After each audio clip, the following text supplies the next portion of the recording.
Hello and welcome to episode 1 of Getting Comfortable with Meal Garden for Nutrition Professionals, Navigating Meal Garden.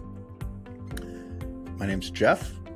I'm your onboarding specialist and the co-founder here at Meal Garden, and the idea of this video is to get you comfortable and make sure you're set up for success with Meal Garden. Now, what does success look like for Meal Garden? There's 3 things. Number 1, it'll be way easier for you to create and share nutritional content, so meal plans, collections, lead magnets, all those types of things. Number 2, it's going to be way easier for your clients as well to achieve their goals. You can provide this information in an interactive way so they can make adjustments, build habits, and really succeed.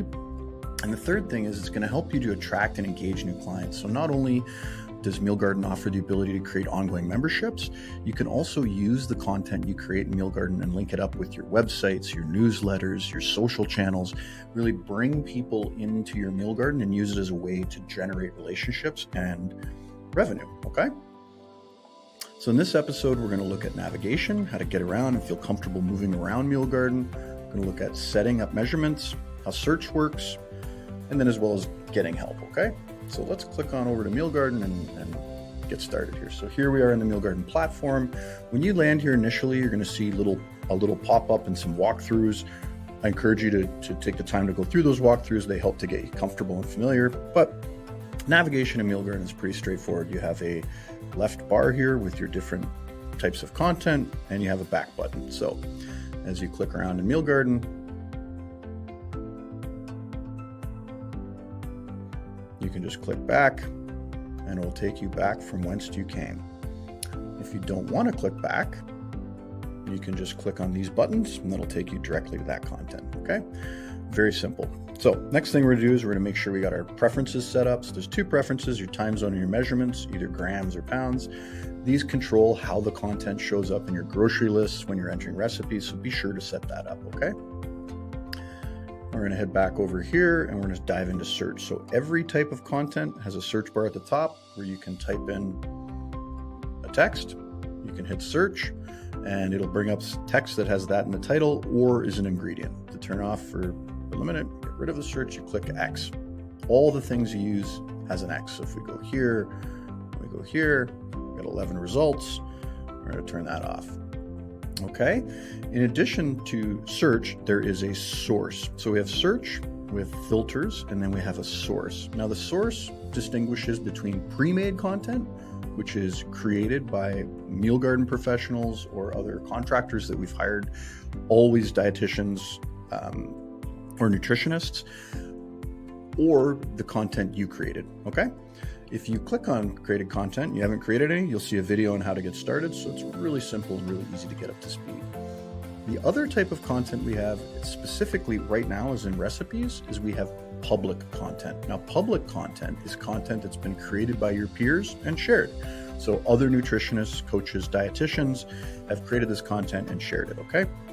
The big difference between public content and reviewed content or your own content is public content might not adhere to a specific formula or format in terms of how the ingredients are entered, how the instructions are. So public content, if you're going to use it, be aware that you may need to edit it a little bit for it to look exactly how you want it to look, okay? So we've got search, we've got source, we have filters. In addition, we have sort, okay? So if you click here, you're going to see popular, recent, different ways to sort it. I love popular. I think this is a really great one. Popular means that this is content that's being shared on a regular basis by other practitioners. So if you want to see a handful of almonds, this is it. This is always the one. But if we click over here, we hit reviewed. Let's see what happens here. Berry bowl, okay? And if you want to turn this off, we can go to recent, so you can kind of see the new content that's been added and reviewed. We're adding content all the time. So it's really, really great that way.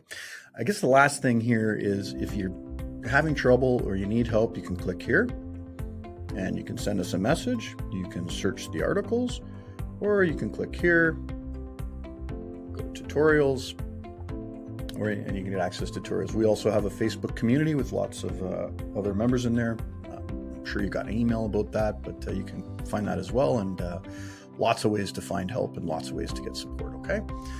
So we're gonna go back here. We looked at navigation, looked at setting up your settings and your profile, how the search works, the uniqueness and benefits of the source filter. Make sure you always look at source when you're doing your search. How to sort recipes and content so you can see the most popular or the most recent. How to create content by clicking the create button, and also how to get help, okay? So now that we're comfortable navigating, next thing we're gonna do is look at personalizing your meal garden and then working with pre-made content and sharing integration. So really getting you set up to succeed with meal garden and get a feel for if this is the right platform for you. Over to the help. My name's Jeff, and I'm here to help. So if you have any suggestions on how to make the videos better, or you thought it was really great, please leave a comment in the YouTube video. Head on over to Meal Garden, click on help, or click on video 2 here, and let's get going. We'll start personalizing your meal garden, okay? Take care.